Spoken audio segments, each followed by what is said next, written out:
On va essayer du coup de continuer avec cette belle salutation qui est Assalamu alaikum wa rahmatullahi wa barakatuh.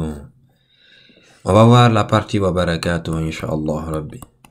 Donc avant de l'isoler, on va essayer de comprendre tout ce qu'on peut comprendre avant de partir parce qu'en fait, on aura besoin de ce qui précède pour une meilleure compréhension. Déjà, le « est », on l'avait déjà vu, hein, c'est le « waouh », c'est un « est », tout simplement, pour raccorder. Barakatuhu, c'est composé de barakatuh et de hu. Barakatuh, barakat, on va y revenir par la suite. Mais c'est le hu, c'est pour lui que je suis resté ici. En fait, le hu, c'est pour, par exemple, en français ou en anglais, on évite la répétition. Quand on dit le vélo de Yatma, le vélo de Moussa, quand on continue souvent, on dit son vélo. Et tout le monde va savoir qu'en fait, on parle du vélo de Moussa. Parce qu'avant, on avait parlé de lui. Donc, quand on dit son vélo, les gens ils vont se souvenir de la personne à qui on a parlé il y a pas longtemps. Donc, on saura que c'est lui.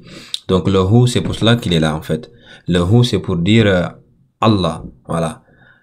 Barakatuh d'Allah. Voilà. C'est ce que ça veut dire, tout simplement. Le hu, ça nous ramène à Allah sans faire la répétition. Ça évite la répétition. Mais on va y revenir en détail, incha'Allah. Déjà, on va monter avec le mot qui a été isolé. Donc, on reprend le wa. Ça veut dire et. Barakat, bah, on y revient. Et le hu, ça renvoie à Allah. Voilà. Voilà.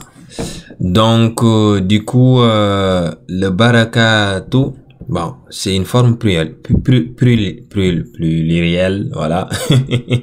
Donc, en tout cas, c'est pas singulier. Parce qu'au singulier, on dit baraka. Voilà. Si je me trompe pas. Il y en a qui l'écrivent comme ça. Donc, baraka. Avec un ta marbuta. Si je me trompe pas. Baraka. Voilà. Ou bien baraka tun. Voilà. Une bénédiction. Voilà. Maintenant, au pluriel, on dit ba. Ra. Maintenant, le ka, cette fois-ci, il va être prolongé avec un alif. Baraka. Après, tun. Pour dire, voilà. D, voilà, donc ici on a bénédiction, donc c'est une, ici c'est des bénédictions. Donc du coup c'est ce alif qui nous montre que c'est au pluriel, voilà. Et le hu, ça montre que c'est pour Allah, donc quand on parle aux troisième personne, que ça soit du singulier ou du pluriel, on utilise hu, donc soit c'est son, bah, plus précisément ça, parce qu'on parle de bénédiction, ou soit c'est. Et ici, vu que on a utilisé la bénédiction sous sa forme plurielle, donc on va voir c'est.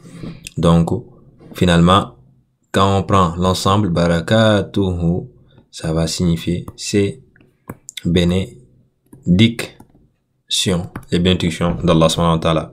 Donc, je ne sais pas si vous avez cerné, mais sinon, n'hésitez pas à envoyer des commentaires pour rectifier éventuellement, pour mieux comprendre, Inch'Allah Rabbi.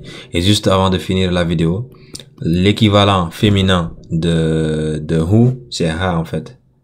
C'est ha, voilà. Barakatuha, c'est, voilà, pour dire quelqu'un ou quelque chose qui est au féminin, sa possession. Voilà. Ici, c'est Allah. On l'utilise au masculin. C'est pour cela qu'on a dit barakatuhu.